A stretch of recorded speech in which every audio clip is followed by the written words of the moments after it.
when it comes to certainty, we all desire certainty.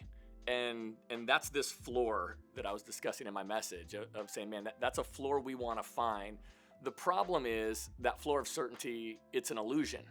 But then oftentimes the question that ensues after that is, okay, well, how do I know if I'm being reckless, or am I really doing something that requires faith? And I think a couple things, right? The scriptures tell us that there's wisdom in the counselors of many. But the only caveat that I want to add to that is I have many counselors. I have many people that speak into my life, but I don't have many people that speak into every area of my life.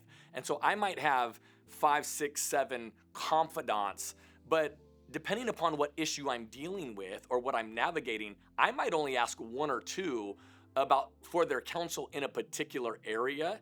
And it's really when they have an expertise in that particular area. So I don't get 10 opinions, because that's gonna probably cause me to walk in some recklessness if I'm getting like 10 different opinions, because I will find an opinion that eventually lines up with me in a reckless way.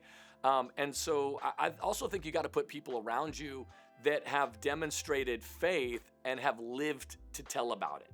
And I think too many times we try to be the determining factor on, what God is doing. And so we try to preemptively get in the way. But I just really believe this. The Apostle Paul wrote, some people plant, some people water, but it's God that makes things grow. So I encourage people, man, step out in faith in areas that aren't necessarily like life disruptors. You can't step out in life disrupting faith every week. But when it does come time to do that, make sure that you're seeking wisdom from a counselor, from maybe a person or two that has been on the other side of a faith journey that might be similar.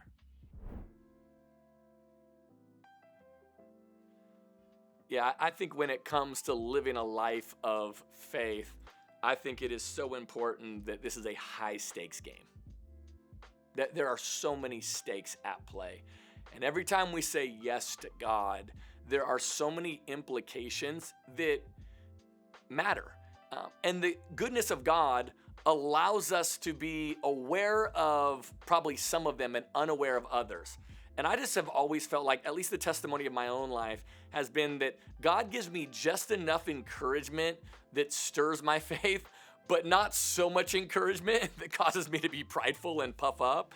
And so every time you say yes to God, there's going to be fruit attached to that. And some of it we will see and experience, and God will use that to build our faith.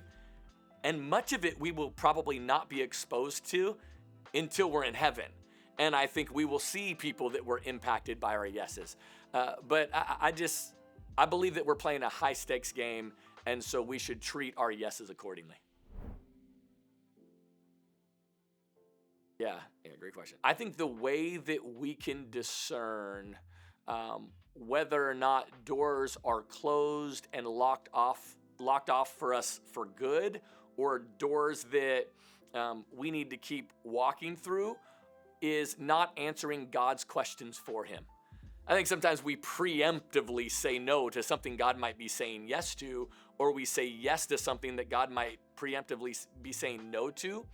But I also think God has a way of deciphering that. God has a way of shutting and locking and bolting doors.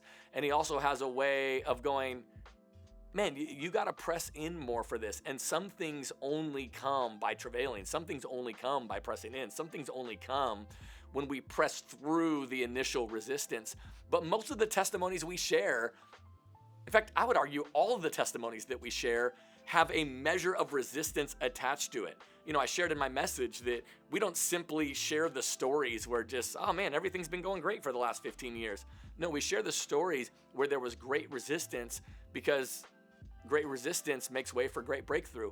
And so I would just encourage you, let God decide the yes and no's, and we probably need to stop answering that for him preemptively.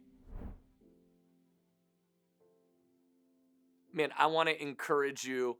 This is a faith journey that we started with God when we said yes to him. If you have made that decision, let's keep it a faith journey even while we're following him.